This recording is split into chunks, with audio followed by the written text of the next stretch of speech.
Hello, BookTube. We have officially started week 2 of Amour. I hope we have some brand new romance readers, people who can't live without it. You know I can't. So my, you just get me tonight, the Becky half of the Bookish Bryants. Well, because I don't know why. Scott wasn't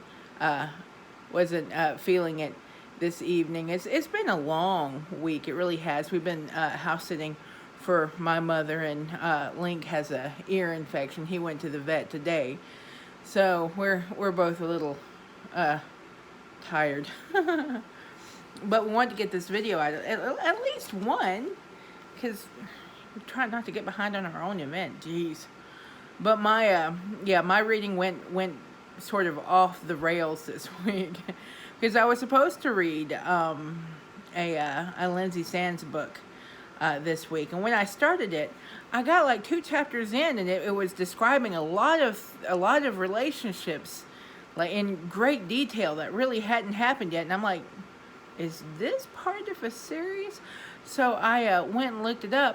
It turns out that the book I had was book 3 of the series, and I didn't have book 1. So I went out and found me a different historical novel, and I kind of wish I didn't. I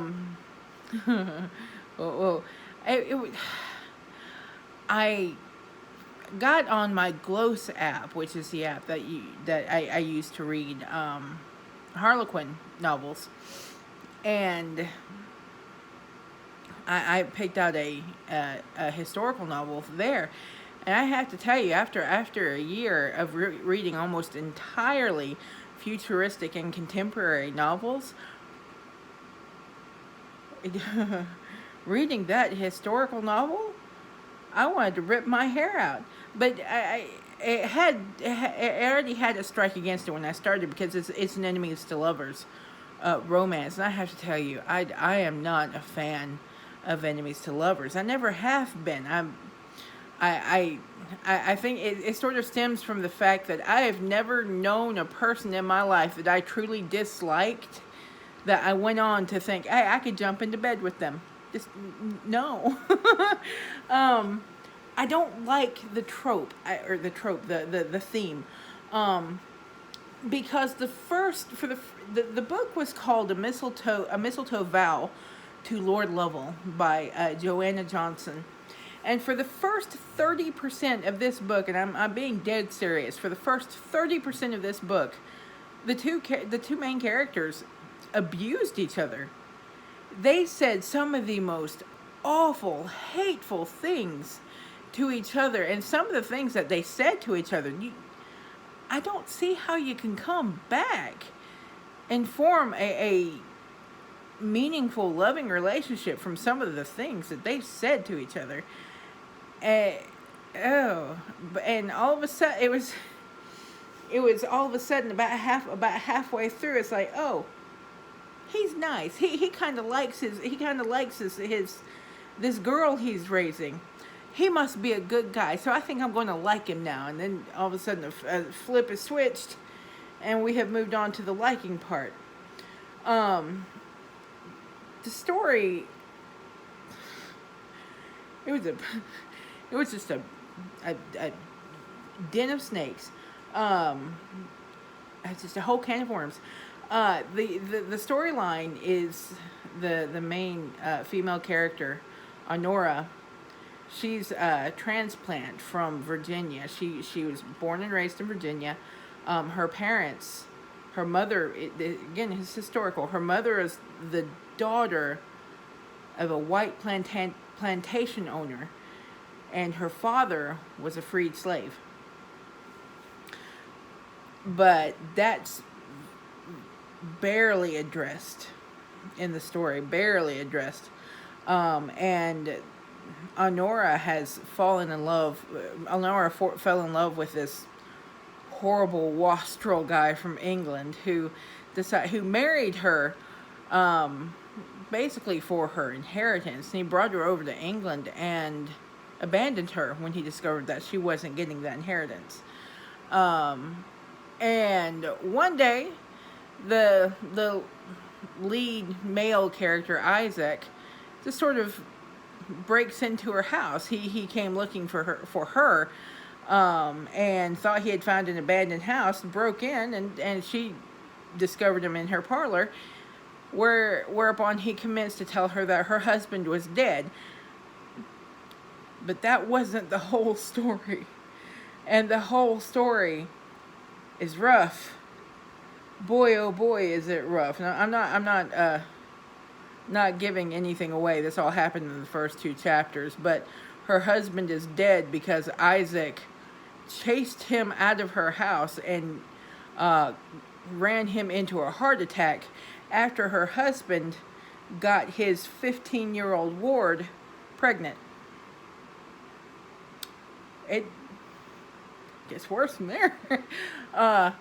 So this story, the book has, as far as I'm concerned with romance, it has a lot. You have a lot to wade through as you start, and again, that starting with the enemies to lovers thing, it's just, and it never really moved out of that. Usually with a good romance, it does at least at some point claw its way out of the mire that all of the drama has caused, and at some point moves into sweetness, where they're actually building a true loving relationship. That doesn't happen. It was so rough. So rough. And when I finished it, I was just ready to throw the book away. But I really thought about putting it down, but I was really determined to review it, to talk about it, and I refuse to do that if I haven't finished the book. Because I won't review a book unless I finished it. You really can't do that. You can't give a good, well-informed opinion on a book unless you finished it. So I finished it. I wish I hadn't. But moving on, I didn't get to my Stephanie Bond books either because, well, we're in a new place, and it's been difficult to get the time to read a actual book you hold in your hand. Because I tend to run around with my phone and read whenever I catch a half a second.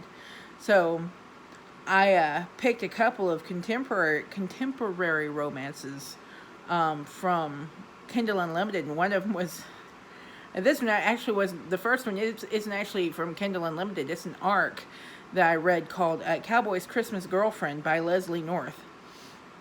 It's more of a novella. It's 100 pages, exactly 100 pages, and it's it is loads of fun. It's really cute, really sweet.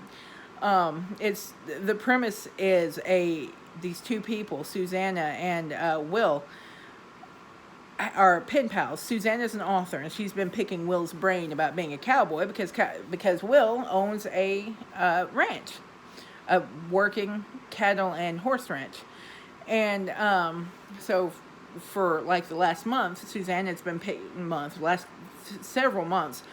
Susanna has been picking Will's brain about working on an actual ranch, and they've over time become just pen pals. They're just friends. And Christmas has arrived, and Will's family is huge, and they are determined to see that he has a girlfriend for Christmas, or to see that he has a date for the Christmas games that his family puts on, and at the end of the Christmas games, he needs a date for his brother's wedding. And so Will is determined not to have a girlfriend because, well, he's still mourning the death of his wife. But he bows to pressure, and he tells his family that no, he's got a girlfriend. It's Susanna. We've been talking for months. She's not his girlfriend, but he's determined to give him something. But now the family wants to meet Susanna. And on the flip side, Susanna's publisher wants to see the ranch that Susanna's been telling her that she works on and lives on. So Will and Susanna come up with this arrangement. If Susanna will pretend to be Will's girlfriend for Christmas, she can come and take pictures and videos and snapshots of herself working on the ranch that will appease her publisher.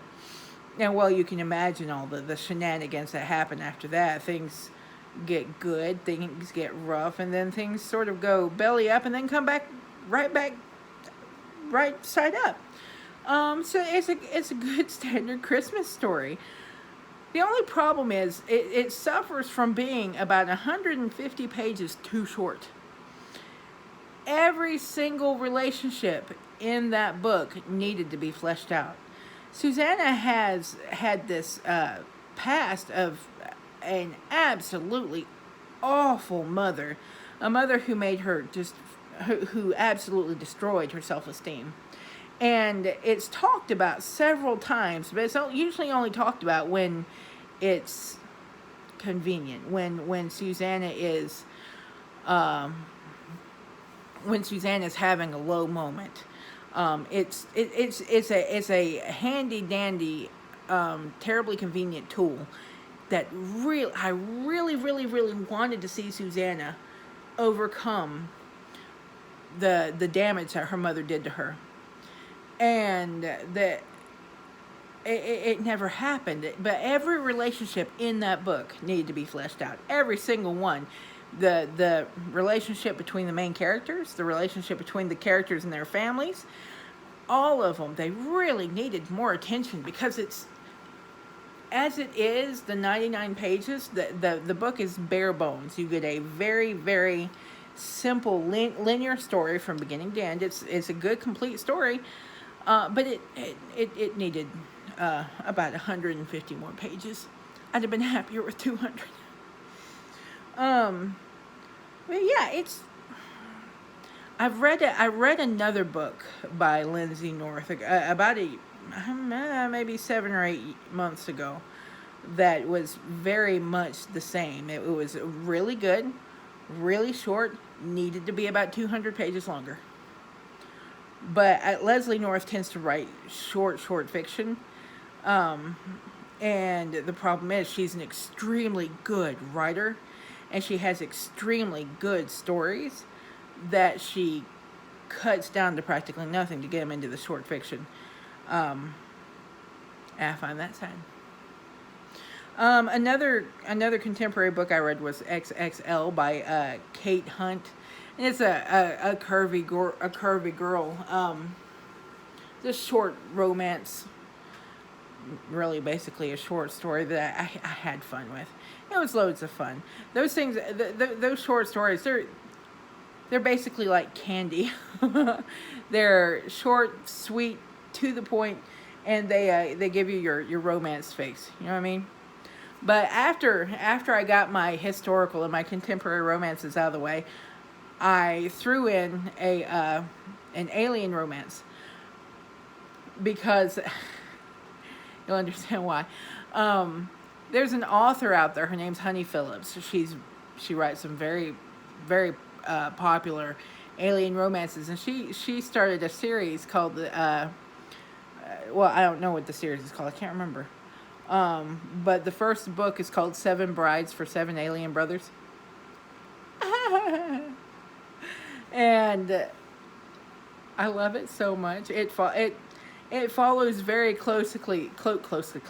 It follows very closely the outline of 7 Brides for 7 Brothers, except that the characters are, the main male lead is an alien who has settled this planet, and the main female lead is a human who has settled this planet. It's not Earth, and well, he goes to town. He informs her that he's looking for a wife, and she says okay. They get married. They go back to their broken down ranch house. She discovers he's got 6 brothers living with him, and they all follow the ABCs, like Adam, Benjamin, Caleb, Daniel, Ethan, Frank, and Gideon.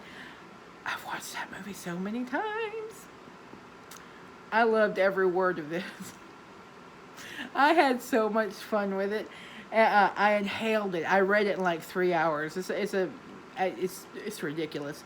I loved every second of it, and I'm going to throw myself face first on book 2 as soon as I get a chance. I'll probably put that with the. They're not really all that spicy. They're spicy light. I don't know. Maybe I'll throw it at the end with the independent novels. But yeah, that was my romance reading week. Now, I had a existential quandary with the enemies to lovers historical romance, and I needed more issue with a cowboy Christmas book, and I got my candy in. It was a good week. I thought I had a great time with the first week, and now I'm staring down the idea of a of a sweet novel, and it's going to be historical. I just know it is, and I don't want to read it now because the mistletoe vow to Lord Lovell has ruined me. But I'm going to do it because I started this thing.